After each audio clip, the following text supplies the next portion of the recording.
Welcome to our channel. ఈరోజు మనతో పాటు శ్రీ గురు కరుణామయ్య గారు 40 సంవత్సరాలుగా శ్రీ విద్య ఉపాసనలోనే ఉన్నారు. శ్రీ విద్య ఉపాసకులు కూడా. ఈరోజు మనం శ్రీ గురు కరుణామయ్య గారిని అడిగి యంత్రాలు శ్రీచక్రం అందరి ఇళ్లలో ఉండొచ్చా లేదా అనేది ఆయన మాటల్లోనే అడిగి తెలుసుకుందాం. నమస్తే సార్. శ్రీమాత్రేమ. చెప్పండి శ్రీ గురు కరుణామయ్య గారు, యంత్రాలు శ్రీచక్రం అందరి ఇళ్లలో పెట్టుకోవచ్చా? అంటే చాలామంది దాని మీద రకరకాల కథనాలు అయితే చెప్తూ ఉంటారు.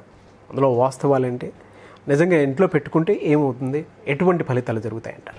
ఇప్పుడు ఉపాసనలో విగ్రహారాధన, యంత్రాలకి పూజ చేయడం, ఒక సువాసిని పూజ 3 రకాలుగా ఉంటాయి. విగ్రహారాధనలో కొన్ని లిమిటేషన్స్ ఉంటాయి. అంటే నాలాగే ఆవిడికి ఒక ఆకారం, నాలాంటి ఆకారమే ఉండడం చేత దానికి అటాచ్ అవ్వడానికి ఛాన్స్ ఉంది. దానికన్నా గొప్ప శక్తివంతమైన యంత్రం 2 డైమెన్షన్ ఉండదు, 3 డైమెన్షన్ ఉండదు. అదేంటంటే ప్రకృతిలో ఉన్నటువంటి ఆధ్యాత్మిక శక్తిని అంతా ఆ యంత్రంలో ఉన్న త్రికోణాలు, షట్కోణాలు, చతురస్రాలు, వృత్తాలు, ఈ సంధులు అంటారు, 2 లైన్లు కట్ చేసిన సంధు, ఆ సంధుల్లోకి కేంద్రీకృతం చేసి ఒక ఆకారానికి అతీతంగా ఉపాసన చేస్తారు. అందువల్ల ఇది దానికన్నా గొప్పది. దానికన్నా గొప్పది ఏమిటంటే సువాసిని పూజ. ఎదురుగుండా మీరు కనబడుతున్నప్పుడు మీరు నాగరాజు గారని నాకు తెలిసి, మీరు నాగరాజు గారు విష్ణుమూర్తిని నేను పూజ చేయాలి, చాలా కష్టం. అవును, ఈ మైండ్ని దాటి వెళ్ళాలి. అంచేత సువాసిన్యచన ప్రీత శోభనాశుద్ధ మానస అని ఆఖరిలో లలితా శాస్త్రంలో వస్తుంది. అదే గొప్పదే అని చెప్తుంది ఆవిడ. అంటే ఆడవాళ్ళని అందరినీ ఎవరు జగత్తులో చూసి ప్రతిదాన్ని మనం ఒక దైవిక దృష్టితో చూడాలి. ఇకపోతే యంత్రం మధ్యతరంగా చాలా శక్తివంతమైంది అని అంటారు. మనకు ఒక ప్రాబ్లం ఉంది. ఈ దేవత శక్తివంతమైందంటే భయం, ఎవరు తప్పు చేస్తే ఏమైనా వస్తుందని. అవును. పోనీ ఈ దేవతకి శక్తి లేదంటే అలాంటప్పుడు పూజ చేయదు, ఎందుకు చేయడం? ఇంకేం చేస్తుంది ఆ దేవత? నీకు తగిలినట్టు మారదు కదా. అవును. యంత్రం అన్నది 7 ఆవరణలు కానీ, 5 ఆవరణలు కానీ, 9 ఆవరణలు కానీ ఉంటుంది. 7 ఆవరణలు ఉందనుకోండి, మనలోని చక్రాలకి సంకేతం. 5 ఆవరణలు ఉందనుకోండి, మన ఇంద్రియాలు, పంచకోశాలు, వాటికి సంకేతం. ఇప్పుడు శ్రీచక్రం 9 ఆవరణలు. లలిత ఉపాసన చేసినప్పుడు పరశురామ కల్పసూత్రంలో చెప్పింది ఏమిటంటే, అక్కడ ఉన్నటువంటి 9 ఆవరణలు మన శరీరమే. మొదటి ఆవరణ పాదములకు, 2వ ఆవరణ కటి ప్రదేశానికి, మిగతా 7 చక్రాలకి అని చెప్తారు. అందుచేత అందులో చెప్పబడింది. ఇప్పుడు ఈ యంత్రం పెట్టుకుంటే మొట్టమొదట భార్యాభర్తల మధ్య సంబంధ బాంధవ్యాలు మెరుగవుతాయి. ఆ ఇంట్లో మనశ్శాంతికి కరువు ఉండదు, ఆ ఇంట్లో అలక్ష్మి ఉండదు. అంటే డబ్బు వచ్చేస్తుందని కాదు, 10 రూపాయలున్నా కూడా సుఖంగా ఉండేటువంటి గొప్ప మనశ్శాంతి వస్తుందంటుంది. ఓకే. అపమృత్యు ఉండదు. ఇవన్నీ ఉన్నా కూడా కర్మ అనుభవిస్తాం, కానీ అది విపరీతంగా ఉండదు. ఇష్టజన వియోగం ఉండదు. ఇన్ని చెప్పబడింది. అంత శక్తి ఉంటుందని ఎలా చెప్తారు మీరు? అంత శక్తి ఉంటుందని ఉపాసన చేసినప్పుడు మన తల్లిదండ్రులు ఏదో చెప్తారు, నిప్పు దగ్గరికి వెళ్ళకురా కాలుతుంది అని. ఎలా చెప్తావు అంటే వాళ్ళు కాలి కనుక చెప్పారు, నేను కూడా ముట్టుకుంటానంటే మీ ఇష్టం. అది నా తల్లిదండ్రులు, వంశంలో ఉన్నవాళ్ళు, ఋషులు, వాళ్ళు ఏం చెప్పారో అనాదిగా అది పాటించే గొప్ప సంస్కృతి మన హిందూ సంస్కృతి. అందుకే అంటారు, భారతీయ సంస్కృతిలో వాడు ముందు చెప్పేశాడు, తర్వాత నువ్వు రీసెర్చ్ చేసుకో, సర్వం కల్విదం బ్రహ్మ అన్నాడు, నువ్వు తర్వాత రీసెర్చ్ చేసుకో. కానీ పాశ్చాత్య సంస్కృతి రీసెర్చ్ చేసి తర్వాత కొనుక్కుంటాడు. వాళ్ళ కారణం మనం ముందే చెప్పేశాం, మీరు రీసెర్చ్ చేసుకోండి.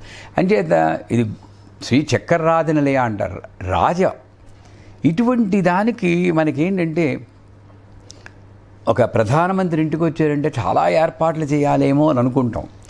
కానీ ఆ ప్రధానమంత్రి సహృదయుడైతే ఎందుకు చేశారేమో, చిన్న కాసు ప్రేమతో కాఫీ ఇస్తే చాలు కదా అంటారు. అలాగే ఈ ఉపచారాలు కానీ, షోడశోపచారాలు కానీ మన పూజల్లో చెప్పినవన్నీ కూడా ధూపం చూపించాలి, దీపం చూపించాలి, 9 రకాల నైవేద్యాలు చేయాలని చెప్తారు కదా. నిజానికి అంతరార్థం పరశురామ కల్పసూత్రం అని దాంట్లో చెప్పారు. నువ్వు పుష్పం మొగ్గ వేయకూడదు. ఎందుకు వేయకూడదు చెప్పండి? ఎందుకు మొగ్గలు వేయకూడదు? మొగ్గలు వేయకూడదు, ఓకే. ఎందుకంటే ఐం హ్రీం హ్రీం అం హం ఆకాశాత్మనే ఇంద్రియ నిగ్రహం పుష్పం కల్పయామి నమః అంటుంది మంత్రం. అంటే నా యొక్క విశాల హృదయం, ఇంద్రియములకు లోబడకుండా ఉన్నటువంటి విశాల హృదయానికి సంకేతంగా విరిసిన పుష్పాన్ని వేస్తున్నాను. ఈ పుష్పాన్ని వేస్తున్నప్పుడు నేను ఆవిడికి ఏమైనా అంతా ఆవిడైనప్పుడు ఆవిడికి నేను ఇవ్వడం ఏమిటండి? ఆవిడికి ఆనందం కలిగించడం ఏమిటి? సర్వానందమయ చక్రస్వామిలో ఉన్నప్పుడు ఆవిడికి ఆనందం ఎలా ఇస్తాను? Logically is not right. అవును. అందుచేత వికసించినటువంటి మనస్తత్వానికి సంకేతంగా పుష్పం వేస్తున్నప్పుడు నేను అలా ఉండాలని నాకు చెప్పుకోవాలి. ధూపం అరిషద్వగ్ విసర్జనం ధూపం కల్పయామి నమః. అది వెలిగిస్తున్నప్పుడు ఈ నల్లగా నాలో కోపము, ద్వేషము, ఈర్ష్య, అసూయ ఉంది, నీ జ్ఞానాగ్నిలో దాన్ని దహించి భస్మం అయిపోయాక వచ్చినటువంటి సువాసనలు నీకు అర్పిస్తున్నాను తల్లి. అది అగరబత్తి కాదు ముఖ్యం. అమ్మవారికి కావాల్సిన ధూపం కాదు, నీ కోపం ఉంటుంది. నీ కోపాన్ని ఇచ్చేయాలి. ధూపాన్ని ఇస్తున్నాం, కోపం దాచుకుంటున్నాం, అందువల్ల భయం వేస్తోంది. అలాగే దీపం దర్శ్యామి అన్నప్పుడు అమ్మవారికి టార్చ్ లైట్ వేసి చూపించడం లేదు. నా యొక్క మూడో కన్ను తెరిచి జ్ఞాననేత్రంతో ఉన్నదంతా నీ స్వరూపం అని తెలుసుకోగలగడమే నా యొక్క చిత్కలా దీపం దర్శ్యామి. అన్నిటికన్నా ముఖ్యమైనది, గొప్పగా చెప్పబడింది ఏంటంటే వం అమృతతత్వాప్నే శివశక్తి సామరస్యం నైవేద్యం కల్పయానం. భార్యాభర్త కొట్టుకోకుండా ఉంటే గొప్ప నైవేద్యం అని చెప్పింది. అది కష్టం కాబట్టి బూర్లు పులిహోరలు చేసి ఇలా వేస్తాం. అవునంటారు కాదండి, వాళ్ళు చెప్పింది అదే. ఇప్పుడు తల్లిదండ్రులు ఉన్నారండి, మీకు పెళ్ళి అవుతుంది, మీరిద్దరూ కొట్టుకోకుండా ఉంటే అమ్మకి సంతోషం. అంతకన్నా నువ్వు పట్టు చీరలు పెట్టక్కర్లేదు, మరి కొట్టుకోకుండా ఉండండి. అదే తల్లి జగన్మాతకి ఎలా ఉంటుంది? ఇంట్లో దెబ్బలాడుకుంటూ ఇన్ని నైవేద్యాలు చేసి పెడుతుంటే ఆవిడ సంతోషిస్తున్నట్టు సంతోషించదు. భార్యాభర్తలే కాదు, తల్లి పిల్ల, నేను, ప్రపంచము, వీటిలో మమేకం అయిపోవడము అది నైవేద్యం. అలాగా ప్రతిదానికి అంతరార్థాన్ని తెలుసుకున్నప్పుడు భక్త కన్నప్ప ఏం చేసాడని శివుడు టంగమని వచ్చేసాడండి. ఆయన పంది మాంసం పెట్టాడు కానీ నేను పంది మాంసం పెడతా అంటే కుదరదు. అక్కడ ఆ సందర్భంలో నాకేం దొరికిందో అది నైవేద్యం పెట్టాలి. అంచేత శ్రీచక్రము అన్నది ప్రతి ఒక్కళ్ళ ఇంట్లో ఉండాల్సింది. కానీ అన్ఫార్చునేట్లీ కొన్ని ప్రవచనాల్లో బ్రాహ్మిన్సే పెట్టుకోవాలి, బ్రాహ్మణుల్లో కూడా శ్రీచక్రం అక్కర్లేదు, కొంతమంది పెట్టుకోవాలని చెప్తున్నా. అది వాళ్ళ స్కూల్ ఆఫ్ థాట్, దాన్ని విమర్శించాను. మా గురువు గారు చెప్పిందంటే ప్రతి ఇంట్లోనూ శ్రీచక్రం ఉండాలి. అది శ్రీచక్రం అది ఏర్పరచబడినటువంటి మెటల్ లోహాన్ని బట్టి, దానికి ప్రాణప్రతిష్ఠ చేసినటువంటి ఆ యొక్క వ్యక్తి యొక్క శక్తిని బట్టి 50 ఏళ్ల నుండి 500 ఏళ్ల వరకు దానికి శక్తి ఉంటుందని. అంటే 50 ఏళ్ల నుంచి 500 ఏళ్ల వరకు దానికి శక్తి అలాగే ఉంటుంది. అంటే మీరు శ్రీచక్రం తీసుకొచ్చి అక్కడ పెట్టి, అమ్మా నువ్వు ఉన్నావు, నువ్వు నన్ను రక్షిస్తున్నావు, నమస్కారం పెట్టినా చాలు. ఎంత చేయాలండి? కుంకుమ పట్టుకుని శ్రీమాతరే నమః అని అలా పెట్టి చూస్తున్నావు కదా, చాలా బిజీగా ఉంది, ఇవి మాత్రం చేయగలుగుతున్నాను. అన్నం తినేటప్పుడు ఆ కంచం తీసుకొచ్చి అక్కడ పెట్టి నువ్విచ్చిన భిక్ష తల్లి అని తింటే సరిపోదని నైవేద్యం. నేను తినేదానికి స్పెషల్గా ఉండాలని ఎక్కడా చెప్పలేదు, కానీ ఆవిడికి అర్పించి తినాలని మాత్రం చెప్తుంది. నువ్వేం తిన్నా సరే. లేదా ప్రతి ఒక్కళ్ళ ఇంట్లోనూ ఉండాల్సింది యంత్రం. ఆ యంత్రమే అమ్మ యొక్క స్వరూపం. అందులో పదంలోనే ఉండే యంత్రం.